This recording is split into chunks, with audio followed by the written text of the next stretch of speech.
There are moments in the life of people which are turning points. In mine, this was the death of my son at 17, so soon after the death of my husband in an accident.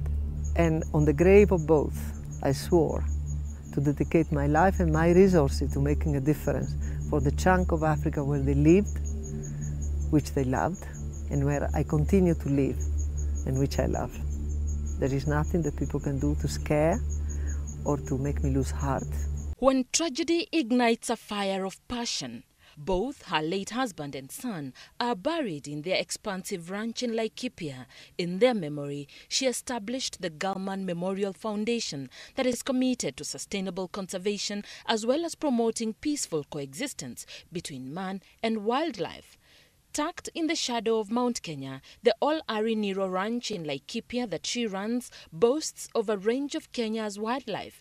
It is the callous brutality of those who roam Kenya's wild, hunting for its animals for trophies, that drives her passion to conserve. And here in All-Ari Niro, which is the largest private conservancy in Kenya, situated on the edge of the Great Rift Valley with East Pokot, the hunting of elephant illegally instantly began. Poached elephants were found daily. And in 2009, within a very short period of time, we lost 64 elephants. In some cases, we arrived before the poachers and we retrieved the ivory that we gave to the KWS. When President Uhuru Kenyatta set on fire 105 tons of ivory, Kuki Gallmann knew where some of it came from. Some of the tusks in that pyre are of elephants that lived and died in All-Ari Niro. It's personal for me. This was one of the biggest elephants we had. The first elephant that we lost in this year in January 2016. We got the tusks, 100 pounds, and I'm sure they will be burnt with the rest. Ivory actually nobilifies the teeth. They should be called teeth, not ivory, I don't think. Ivory seems like a substance like diamond, like gold, something of value of some sort. There should be no value in the teeth of the elephant.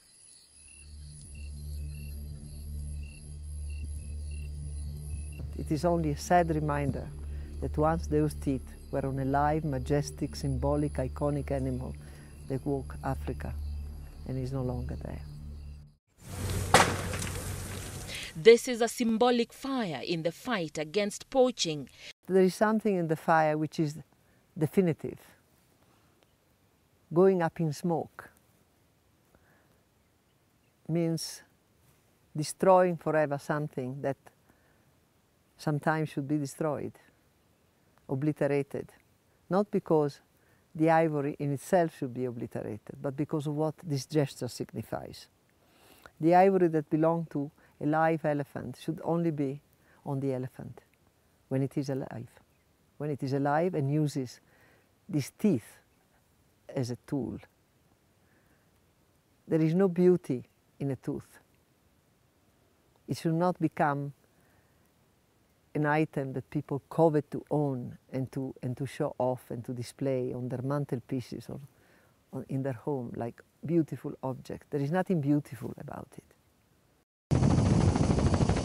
Those who hunt for ivory have all manner of reasons. In China, they use ivory for carvings as well as traditional medicine. Vietnam, another big market for especially illegal ivory, is using it largely for jewelry and even chopsticks. And so these reasons are driving the poaching madness in many parts of Africa.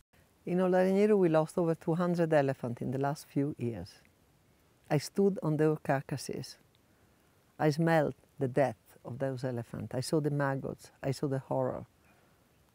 I know what it means.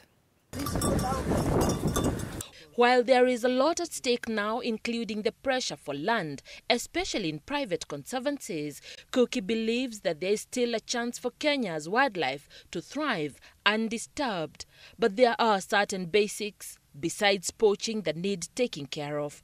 Livestock, Kuki says that those who keep animals have to understand the delicate nature of feeding them in an area where wildlife inhabit.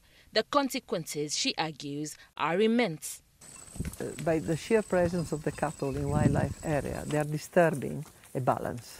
Because of the amount of buffaloes that we have here, who bring East Coast fever to the cattle, the illegal herders must use pesticides in order to keep their cattle alive. And therefore, they pollute the courses of water. They carry this pesticide with them. And if the biodiversity is affected, the trees are affected. And by extension, the vegetation is affected at large. The forests are affected. And that is what brings the global warming, which brings the climate change that affects everybody, including the pastoralist. At 72, Gallmann exemplifies passion in a fitting way. What she started in memory of her husband and son continues to grow day by day. This was my son. I do all this in his memory. In the memory of her husband and son, she writes, "Today, I renew my pledge of dedication to all Arinyiro, to its creatures, to its hills and springs. You will never grow old. You have never died." For Citizen Weekend, I am Mawathe.